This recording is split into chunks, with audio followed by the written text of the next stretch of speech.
अहमदुल मुसल्ली अला रसूलिल करीम अम्मा बाद फ़ौज़ बिल्लाहि मिनश शैतानिर रजीम बिस्मिल्लाहिर्रहमानिर्रहीम। अस्सलाम वालेकुम दोस्तों, उम्मीद करता हूँ सब खैर खैरियत से होंगे।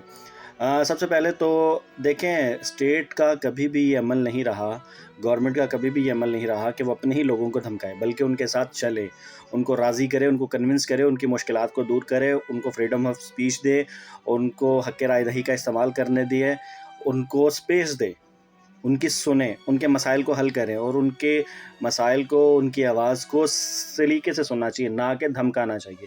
तो इस चीज़ के ऊपर पंजाब गवर्नमेंट को अपने रवैये पर गौर करना चाहिए, देखना चाहिए। और मैं अक्सर कहता हूँ कि ये जो-सा बिहेवियर है, ये खाना जंगी का, मुल्क को तोड़ने का, मुल्क को नुकसान पहुँचाने का, ना कि मुल्क के फ़ायदे का। क्योंकि उन्होंने भी कोई ऐसी एक्टिविटी नहीं की जिसको आप पोर्ट्रेट कर रहे हैं।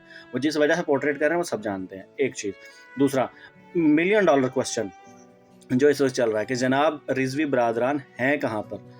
तो मैं इस बारे में एक ही बात कहूँगा, और मैं सबको जो सा मुझसे ये सवाल अक्सर व बेशतर पूछ रहे हैं, मैं उन सबको ये कहूँगा, जो नामालूम है वो सबको मालूम है, एरिया भी सबको मालूम है और सबको नामालूम का भी मालूम है कि कहाँ पे है। बाकी पंजाब गवर्नमेंट की इतनी सख्त नहीं है और ना इतनी औकात है। ठीक हो गया, ये उसका प्रॉपर जवाब है। नेक्स्ट वीडियो तक मुझे दीजिए इजाज़त। अल्लाह हाफ़िज़।